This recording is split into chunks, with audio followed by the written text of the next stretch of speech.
balik lagi sama gue Caca and welcome to our very first podcast. Di podcast kali ini kita bakalan ngobrol-ngobrol bareng dokter cantik nih. Halo dokter Jessica. Halo. Apa kabar dokter? Makin cantik aja nih. Baik kabarnya. Kamu gimana kabarnya? Aku baik dokter. Oke. Nah dok, jadi di podcast pertama kita ini Wiger undang dokter Jessica. Soalnya aku dan teman-teman udah pengen tahu banyak nih dok soal tes DNA. Tapi sebelum itu dok, aku mau kasih tunjuk jawaban dari teman-teman Gen Z tentang DNA yang udah tim Wiger lakuin nih dok. Oke. Udah siap dok? Siap dong. Oke lah, langsung aja yuk gens, kita lihat videonya.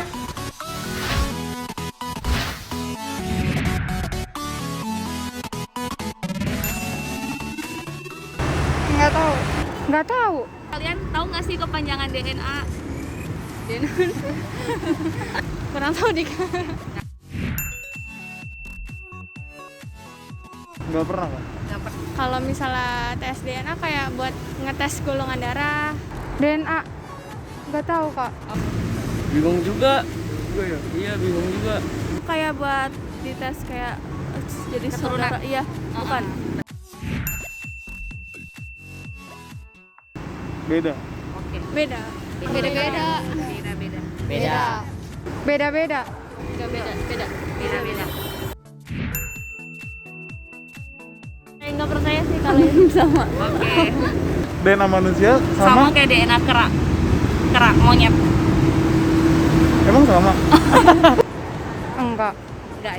Ada juga sih mitos-mitos ya kayak kera tuh zaman purbakala sebelum manusia gitu. Tapi aku kurang tahu sih, nggak mendalami banget. Oke. Beda Ya, nggak kayak kera ya. Enggak. Oh, pantes. kurang lebih. Sama berarti menurut kakak. Oke, itu dia dok video jawaban dari teman-teman Gen Z seputar DNA. Wah, ternyata masih banyak banget yang belum tahu DNA itu apa. Nah, ini cocok banget nih hari ini kita bahas seputar DNA. Pasti dong dok. Oh ya dok, mungkin enaknya kita bahas satu persatu kali ya dok. Oke. Tentang jawaban Gen Z ini. Yang pertama aku kepo sih dok, DNA manusia tuh sama nggak sih dok sama DNA kera? Ya, jelas beda dong. Kan kita aja beda spesies ya. Nah, bahkan di spesies yang sama pun kayak antara saya dan kamu tentu saja itu pasti hasilnya itu berbeda-beda gitu. Kita nggak ada yang sama persis antara satu orang dengan orang yang lainnya gitu. Oh, jadi DNA setiap makhluk hidup itu emang unik ya dok ya? Betul. Kalau ngomong-ngomong nih dok, tes DNA itu kan udah familiar banget ya dok. Nah aku sendiri tuh sering banget dok nonton drakor dan itu tuh ada tes DNA-nya untuk cek anak kandung atau bukan. Nah sebenarnya tes DNA itu buat apa sih dok? Oke, jadi fungsi dari tes DNA itu emang banyak banget ya fungsinya. Nah, salah satunya seperti yang kamu bilang itu untuk mengetahui garis keturunan. Itu untuk ngecek tuh tadi yang kamu bilang kayak di drakor kan biasanya ini bener gak nih anak kandungnya, orang tua kandungnya. Nah, itu bisa dijadikan emang salah satu fungsi DNA. Nah, kemudian juga ada fungsi yang lainnya banyak. Pertama misalnya untuk mengidentifikasi juga korban, misalnya antara ada korban yang kecelakaan atau enggak misalnya ada korban yang udah tidak berbentuk lah gitu. Jadi kan emang harus diambil tes DNA-nya untuk dicek nih ini siapa sih identitasnya, karena setiap orang kan emang unik ya gitu. Nah, terus juga misalnya untuk kriminalitas nih, untuk mencari siapa pelakunya berdasarkan bukti-buktinya. Mungkin ada beberapa sel tubuhnya yang bisa terjatuh di lokasi kejadian bisa diperiksa. Nah, jadi memang di bagian kriminalitas pun itu sangat digunakan untuk ilmu forensik seperti ini. Nah, kalau ada yang pernah nonton film mungkin CSI gitu kan, itu kan memang menemukan pelaku kan berdasarkan evidence yang ada di lokasi. Itu udah sering banget digunakan di dalam dunia kriminalitas. Nah, kemudian juga untuk kesehatan sendiri gitu kan. Jadi yang pertama adalah untuk mengkode tampilan fisik. Kayak misalnya antara saya dan kamu, mungkin dari warna rambut kita berbeda, mungkin ada warna bola mata juga berbeda, dari tinggi badan, terus juga mungkin warna kulit, itu tuh semuanya memang dikode dari si DNA tersebut. Nah, kemudian juga untuk berbagai ilmu kesehatan lainnya. Misalnya yang pertama untuk mengetahui nih gimana sih respon tubuh terhadap nutrien-nutrien yang masuk. Nah, kan tentunya setiap orang berbeda-beda kan, antara saya dan kamu dengan antara orang yang lainnya itu pasti berbeda-beda tuh, gimana sih tubuh setiap orang itu merespon nutrisi, makanan yang masuk ke tubuh kita. Nah, kemudian juga bisa untuk melihat berbagai resiko penyakit. Jadi ada nggak sih kita itu resiko-resiko penyakit yang akan mungkin diderita di kemudian hari gitu. Itu bisa dilihat juga. Nah, kemudian juga untuk bisa mengetahui untuk drug respon. Jadi bagaimana sih tubuh kita itu merespon obat-obatan yang masuk ke dalam tubuh. Itu bisa juga dilihat dari DNA-nya. Jadi memang banyak sekali kegunaannya baik dalam dunia medis maupun non medis. Yang pasti karena memang setiap orang itu unik, makanya kita bisa lebih mengetahui profil dari setiap orang tersebut dari hasil tes DNA-nya gitu. Oh, berarti fungsi dari tes DNA itu sendiri banyak juga ya dok ya manfaatnya? Betul, banyak banget manfaatnya. Oh dok, terus dok, kenapa kita harus tes DNA ya dok? Perlu nggak sih dok sebenarnya? Ya, jadi kembali lagi ya, karena setiap orang itu unik, kita sebenarnya ada 3 faktor ya yang mempengaruhi kesehatan seseorang itu ya. Jadi yang pertama adalah faktor genetik, lalu ada faktor gaya hidup, dan ada faktor lingkungan gitu. Nah, untuk faktor gaya hidup dan faktor lingkungan itu adalah 2 faktor yang sebenarnya kita bisa atur untuk mendapatkan kesehatan yang lebih baik. Kita bisa mengaturnya. Tapi untuk dari sisi DNA itu kan adalah sebuah blueprint kita, itu adalah sebuah yang kita bawa sejak lahir, dan itu tidak akan bisa berubah. Jadi itulah kenapa pentingnya kita tuh kita harus mengetahui loh gimana sih profil DNA kita agar kita bisa melakukan atau enggak mengubah gaya hidup dan lingkungan kita agar lebih sehat gitu. Jadi itulah pentingnya tes DNA sebenarnya, agar kita bisa mendapatkan taraf kesehatan yang lebih baik begitu. Jadi ya penting banget untuk melakukan tes DNA ini. Oh, berarti juga bisa tahu dari gaya hidup kita gitu ya dok ya? Iya, cocoknya seperti apa betul. gitu ya dok? Makanannya bagaimana yang cocok, pola dietnya, kemudian juga untuk pola olahraganya, vitamin-vitamin apa sih yang kita lebih butuhkan, mungkin yang lebih beresiko tinggi kekurangan. Terus juga untuk beberapa penyakit-penyakit juga, kan ada banyak penyakit yang emang keturunan kan. Kita bisa profiling kan dari sejak dini, makanya kita bisa berusaha untuk hidup lebih baik untuk mencegah si penyakit-penyakit tersebut gitu. Oh ya dok, kalau misalkan untuk contoh dietnya itu dok, itu tuh kayak gimana sih dok dari tes DNA? Oke, jadi salah satu item yang kita bisa lihat untuk di bagian yang diet itu misalnya adalah untuk pola diet ya, atau enggak pola makan. Jadi itu apa sih pola makan yang lebih cocok untuk kita berdasarkan genetiknya. Nah, itu sebenarnya bisa ada 3 pilihan. Jadi ada yang bisa untuk diet rendah karbohidrat, diet rendah lemak, atau diet Mediterania. Nah, jadi kadang kan orang cuma ngikutin ya. Jadi kan misalnya ada temennya yang berhasil dengan diet rendah karbo, ya udah semua orang ngikutin, atau enggak ada yang sukses dengan diet rendah lemak, semua ngikutin. Padahal sebenarnya untuk setiap orang itu berbeda-beda loh respon tubuhnya dan apa sih yang cocok untuk dia gitu. Jadi seperti yang saya bilang, kalau kita mengecek ini, kita bisa tahu nih. Jadi tuh sebenarnya pola makannya apa sih yang cocok untuk kita gitu, karena ya kita berbeda gitu kan.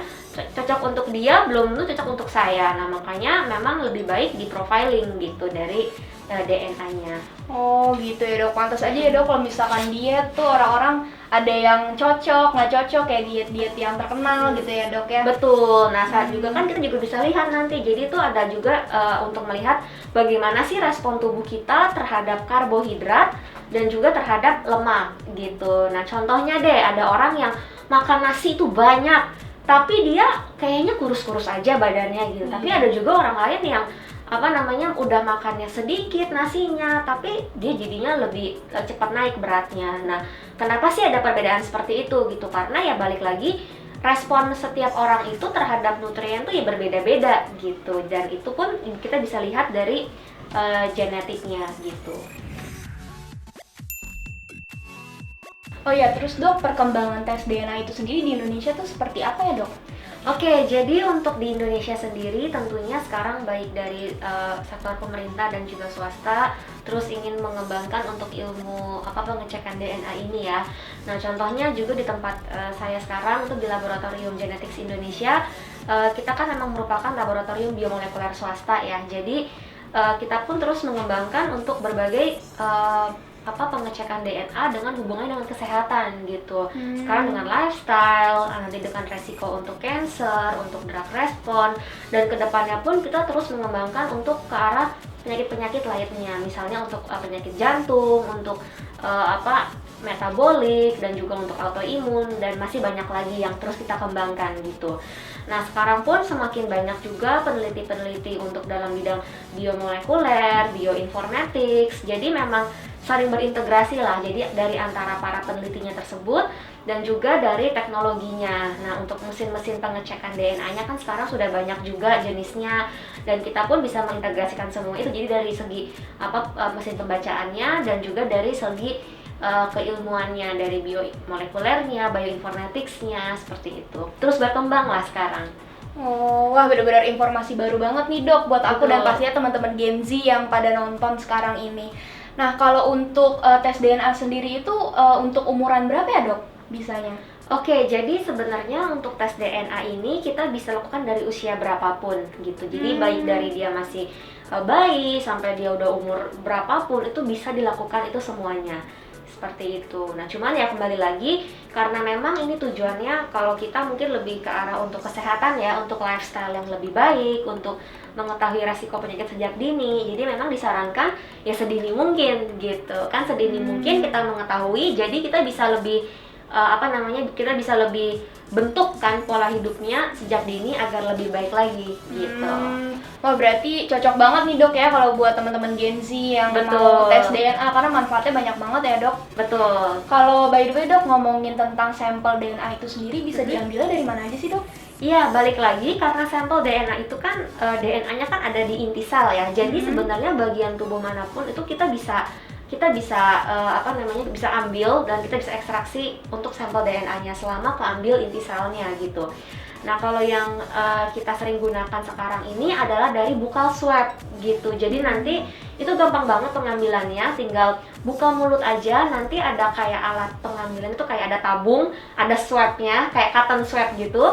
Tinggal diswabkan di bagian pipi bagian dalam. Nah, tujuannya itu adalah untuk mengambil sel epitel mukosa pipi bagian dalam gitu. Jadi di bagian buccal area nanti tinggal kita ambil swabnya di sana. Nanti pasti itu sudah keambil untuk sampel DNA-nya. Kita bisa proses di lab gitu. Jadi nggak sakit dan gampang banget lah diambilnya gitu. Oh berarti sekarang udah bisa ya dok ya yang pakai media buccal swab itu ya. Betul. Soalnya yang aku tahu tuh dok tes DNA dari pengambilan darah gitu dok. Betul. Nah, jadi ya memang banyak sumber ya. Kan kalau dari darah kan berarti sel darah yang mau kita ambil. Kalau ini kan kita mau ambil sel epitel gitu. Jadi memang banyak sumber gitu, tergantung mau pakai yang mana gitu. Wah berarti gampang banget ya dok ya sekarang kalau mau tes DNA. Betul. Oke deh dokter, terima kasih banyak ya dokter udah mampir ke channel Wigen, udah sharing-sharing banyak info dan pastinya bermanfaat banget nih buat teman-teman Gen Z yang lagi pada nonton. Oh ya dok, sebelum itu aku mau kasih kenang-kenangan nih buat dokter. Oh iya, apa nih? Ini dokter. Wah, Dok, oke. dibuka dulu. Terima kasih. Wah, Wigen. Iya, ini Wigen wilayah generasi Z. Jangan lupa dipakai ya dok. Siap. Terima kasih dokter. Terima kasih udah mengundang saya pada hari ini. Sama-sama dokter, Iya. terima kasih. Nah gimana gens, ternyata tes DNA itu bukan cuma untuk keturunan aja ya, tapi manfaatnya banyak juga loh. So terima kasih semuanya buat yang udah nonton. Jangan lupa di like, di komen, and di subscribe. Bye.